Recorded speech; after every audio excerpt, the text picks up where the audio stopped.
She tossed and turned and twitched. She adjusted the blankets. She flipped her pillow over to the cold side, because that has some sort of magical powers. But she was so anxious about needing sleep that she was actually keeping herself awake. She finally gave up, opened her eyes, and she stared up at the ceiling above her. She knew what that ceiling meant. She knew what it meant when she was looking up at that ceiling in the middle of the night. She lifted her feet out of bed. She gently placed them on the floor and tiptoed out of the room, trying not to wake her husband in the process. Her husband was a light sleeper, and she hated herself whenever she woke him. She ate some dried figs. Dried figs were all the rage back in Bible times. And then she got changed. And she went outside. She wandered in and out of the streets of ancient Jerusalem, seemingly at random to an outside observer, but she knew where she was going. She made a left, then another left, and then a right, and then she stopped at the foot of a big stone house. She just stood there, staring at the door. She knew what that door meant.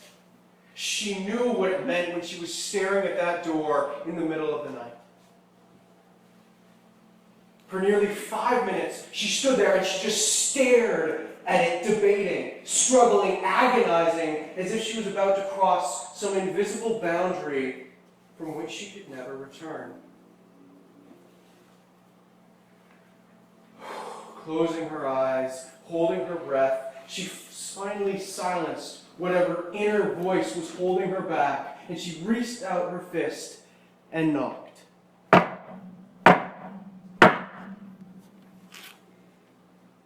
Muffled sounds of movement came from within the house, getting louder and louder and closer by the second.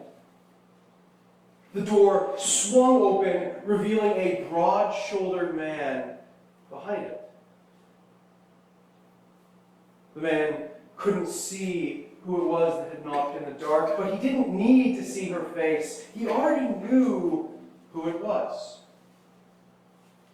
Who else could it be at this hour? He held out his hand. She took it. Then they crossed the threshold into the house, and they shut the door behind them. And I've got news for you. They weren't exactly doing a midnight Bible study in there. Some of your faces are like, what were they doing then? You know what they were doing. They were breaking the rules. They were cheating, committing adultery. They were breaking the rules, except back then, adultery wasn't just a moral, spiritual rule, it was a legal rule. Back then, adultery was a crime punishable by death. Crack! Someone kicked the door down, sending dust and shattered wood across the room. The lovers, they screamed, jumping off the bed, caught red-handed in the act. Their first impulse was to run, but they were naked. And so they just had to sit there, scrounging to cover themselves in the bed sheets as soldiers began to stream into the room. Somehow, someone had found out they were sleeping together. Perhaps someone had seen her sneak out and wander through the streets at night to his door. The Bible doesn't exactly say how it all went down. It doesn't give us all these details or exactly specify if it was the man or the woman who was married But what we do know is that that night, the woman was caught red-handed in the very act of adultery and taken to prison to await execution by stoning. Stoning is when an angry crowd picks up stones, then they throw them at you till you die. You might have been able to figure it out just from the name itself. It's a horrible way to go. Stuck in the middle of an angry mob, everyone yelling at you from every side, hedged in, claustrophobic. You're trying to block the stones with your hands, but it doesn't do anything because there's too many of them. Trying to protest, trying to argue and plead for your life, but getting only stones and screams back in response. The humiliation. Realizing the futility of your own voice. No one cares what you're crying about now. You are no longer human. You are a corpse in waiting, waiting to be stoned.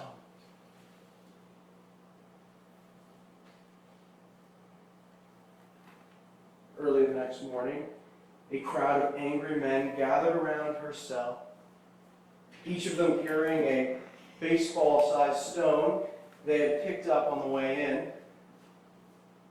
They knew the procedure. They'd come prepared.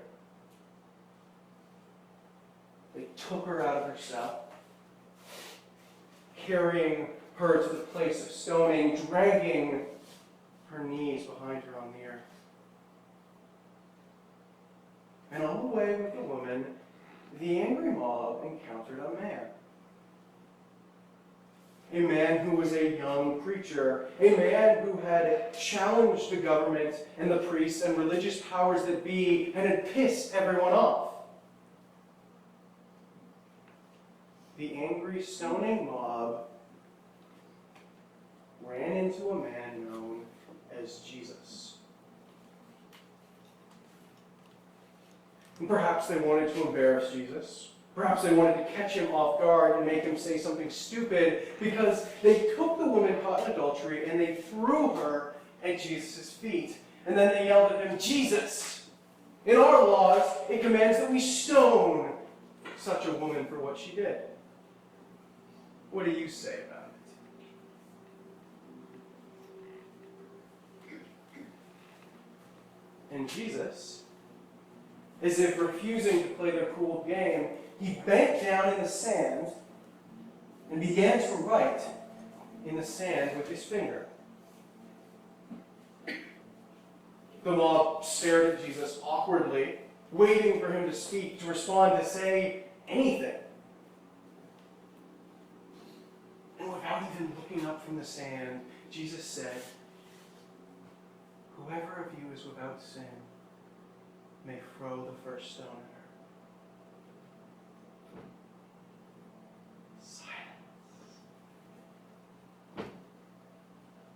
The crowd was flabbergasted, left with nothing to say except Jesus' words echoing in their ears. "Whoever of you is without sin may throw the first stone." And one by one, the crowd began to dissolve. None of them could claim to be without sin. Even the best of them had screwed up many, many, many times. And if they were going to stone this woman for her sin, by that logic, they'd have to stone themselves for their own sin. So one by one, they dropped their stones with a thud in the sand and walked away, until only Jesus and the woman were left. And Jesus said, "Woman, has no one condemned you?" "No, sir, no one."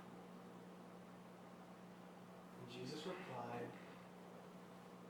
"Then neither do I condemn you. Go now and leave behind your life of sin."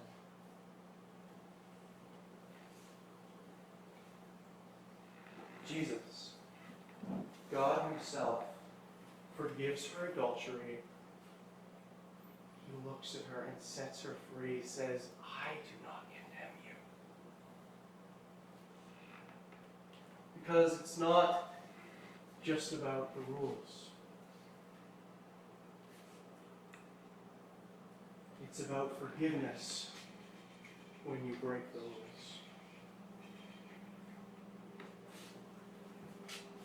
Adultery is against God's rules. In the Bible, God says over and over again, do not commit adultery.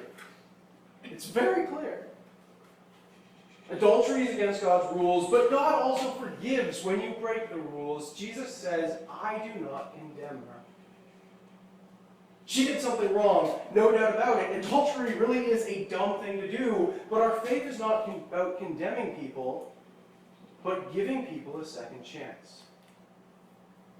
In the Bible, Jesus says a lot about how we should live, and he lays down some pretty strict rules. But at the same time, there is no one who has as much mercy and forgiveness for people as Jesus. Because our faith is not just about the rules. It's about forgiveness when we break the rules.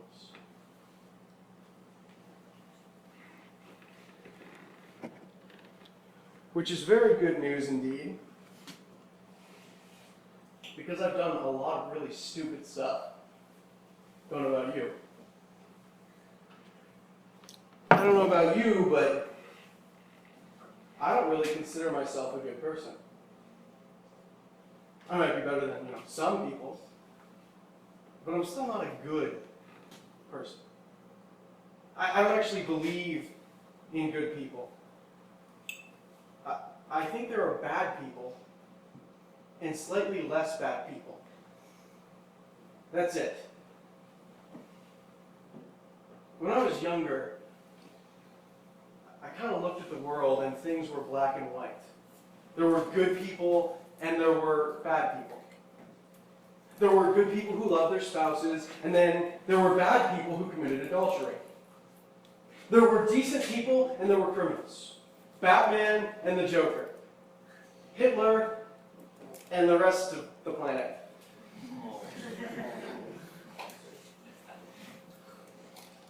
But the older I've gotten, the more the sugar-coated glasses have come off. I look inside myself and I see the emotions that rise up within me. Competition, insecurity, jealousy, pride, anger. I've justified and rationalized and made excuses to get away with a lot of stuff. Even the good things I do, they often seem to come from mixed motives. You ever feel that way?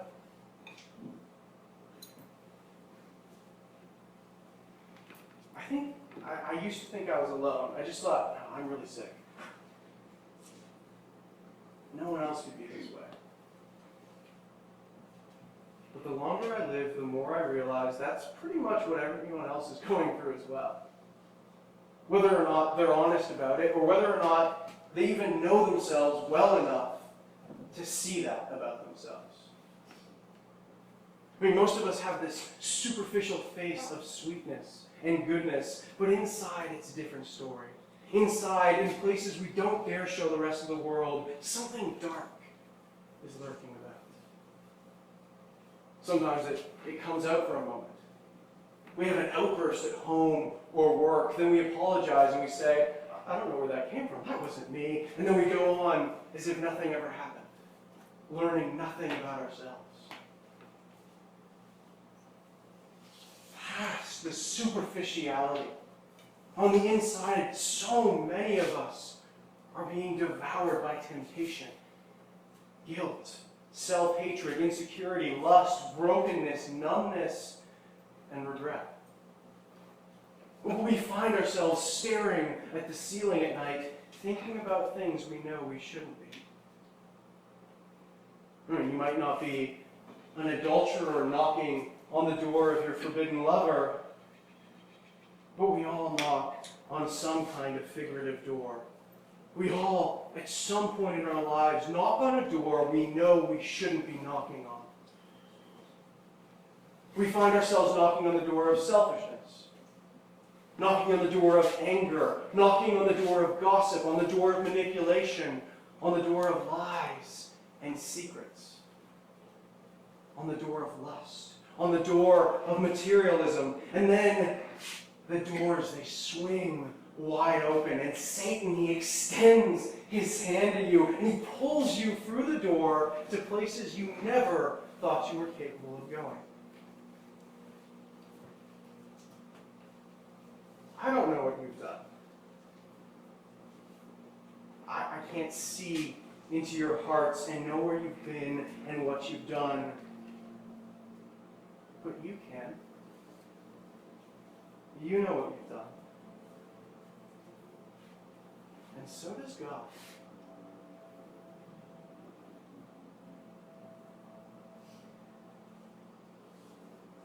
And that's why God came down and died for your sins.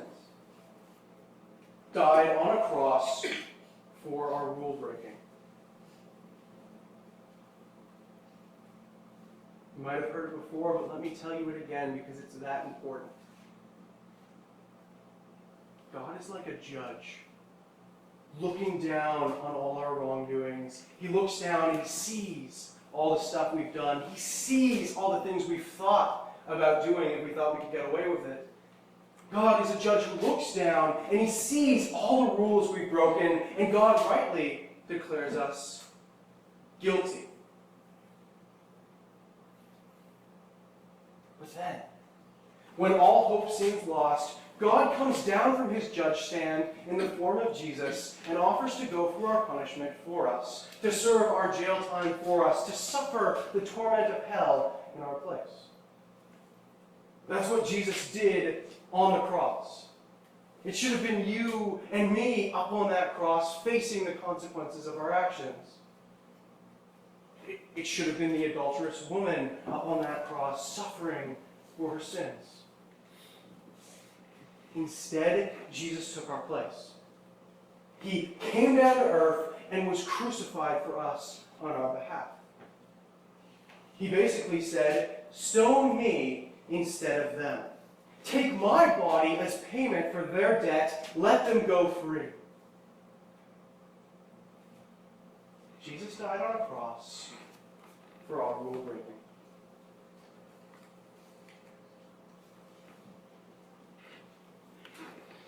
In life, there are times when it feels like God doesn't want to have anything to do with us. When we feel like God must want to stone us for all the stupid things we've done. Sometimes you stone yourself, don't you? We all do it. You stone yourself in your own head, beating yourself up over and over again for your mistakes. We hear this voice in the back of our heads whispering, "I'm a failure. I'm too far gone. I'm too broken." But that's why Jesus died. He died for your failures and your mistakes and your sins and your broken rules, so they wouldn't have to define you forever, so you could be free from them. You have been saved from the stones. It's as if the crowd began to throw them, and Jesus jumped in front of you and took them on his own body. That's what the cross is. Jesus looks down at you from the cross, and he suffers for all that you've done, for all the rules you've broken. And as he looks down at you from that cross, he whispers to you, "I do not condemn you."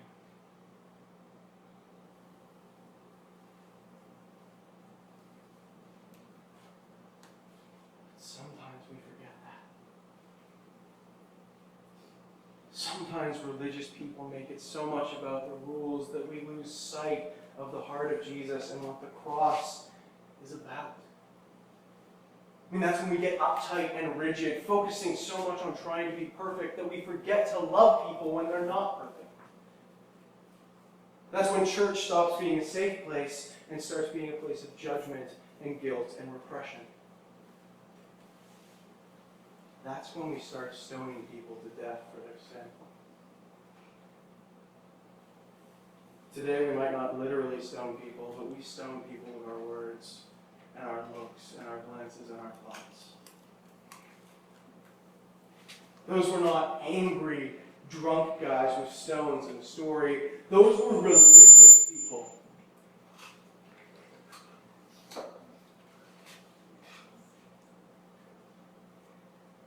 In the story, those were not just angry, drunk guys with stones, were they? Those were religious people. Those were church people who'd gotten so focused on the rules, they'd forgotten to forgive when people broke the rules. In fact, a lot of ancient Bibles are actually missing this story. You go to this part in the book of John, and literally, the story of the woman caught in adultery has been taken out of the Bible. And one of the possible reasons why is that Christians tore this page out of their Bibles. Why would they do that? Because their idea of religion became so rule-focused that they could not believe that God would forgive an adulterous woman, so they tried to get rid of that part of the Bible. And they were dead wrong. The heart of our faith is not about being a goody-goody, but realizing how much you are not a goody-goody and how desperately you need God's help and forgiveness. The heart of our faith is not the Ten Commandments. The heart of our faith is the God who came down and died on a cross for all the times you've broken the Ten Commandments. If you're screwed up, selfish, and insecure, welcome to the club.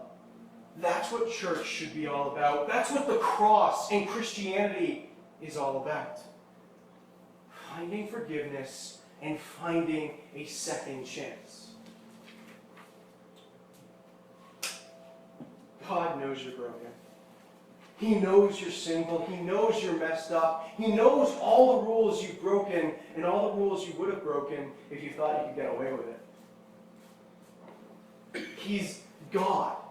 He sees everything. God knew the woman was sneaking out of her house, even if it was too dark for anyone else to see her sneaking out. God sees what you're afraid to show the rest of the world. He sees what impure motives truly drive us. He knows everything about you, everything you've ever done, the good, the bad, and the ugly, yet He still wants you. He was still willing to die on a cross for you. There is no failure too big for God to forgive. No broken rule that is greater than His love for you. He forgives us even when we've broken His rules. He forgives even that thing you did that one time. He loves you even when you reject Him completely, push Him away, and run in the other direction for years. Whatever regrets you have, whatever shame or guilt you're carrying around like a ball and chain weighing you down, whatever you've done or are currently doing, whatever rules you've broken, God will forgive you if you'd only ask. The world might try to stone you with words for your failures. You might stone yourself in your own head, beating yourself up over and over again for your mistakes. But when all is said and done, when the dust settles, it's just you and Jesus sitting there in the sand, Him looking you in the eyes, saying, I do not condemn you. Because it's not just about rules.